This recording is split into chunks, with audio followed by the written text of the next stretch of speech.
nasa gitna tayo ng farm, kita nyo no. So this is the best part, this is the best advantage or isang reason bakit kailangan natin ng proper planting distance. So 10 meters yung planting distance, so kita nyo, nakakatawid yung sasakyan.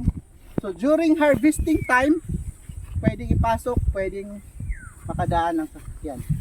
So mabilis ang ating harvesting. Natin mag-ikot dito sa dami naman ng ano, so inikot natin yan. We are happy and swerte na eto may nakita tayo dito. So yan, kita nyo naman ito dito mga bukno.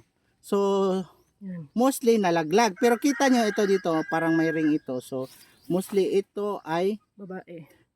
Female flower at ito ay male flower. So makikita nyo ni naman, to papaliwanag ko. Yung male flower kasi is meron siyang mga buhok yan, no? Yan. So i-focus mo my loves. So yan po isang palatandaan ng male flower. Ito naman ay female flower.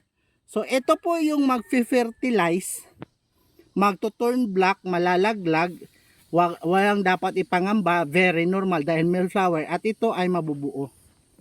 Okay? So yan po siya. Andito pa sir oh, said this is male gap, female gapon sir na, may ring na oh. Yan, So, female mao yan. na siya, dili na ka mabala ka sir. Kani siya sir. Oh, female yan. Female yan. So, pag ulit ni sir, July no? Tagpo na ni. Tanawa sir oh, ang lalaki Daghan der. na gyapon ang mga kuwan. Nangitom sir oh, walay ring kana tanawa. Okay. Ang karadi abadjiri. Oh, badjine, oo, ma-fertilize na siya sir na. Baliki dito der. So, ana din na si kuhay kog video ba. Sige.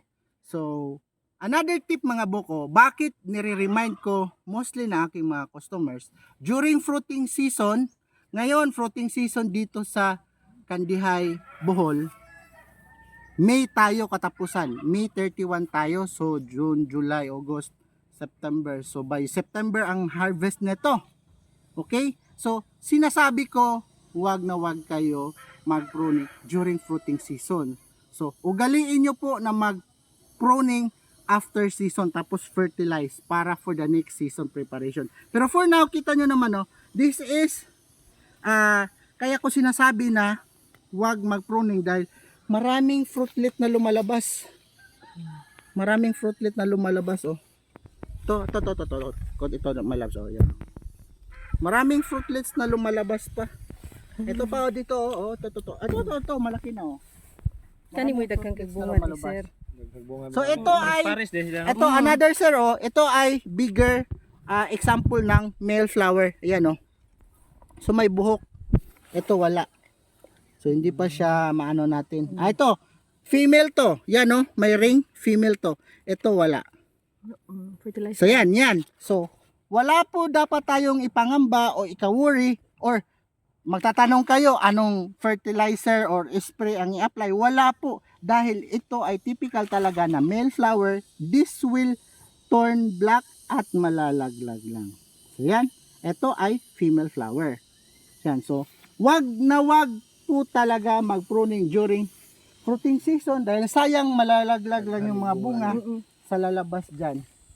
So yan po ang exciting part ng Ibiak Sweet Farm owner. Ganito na yan, konting tiis na lang, magkakapera na. Babawi na po ang farmer sa gastos. Soonest, hindi na po magtatagal yan. So, the exciting part naman, doon naman tayo sa marketing. Pero wag kayong mag-alala.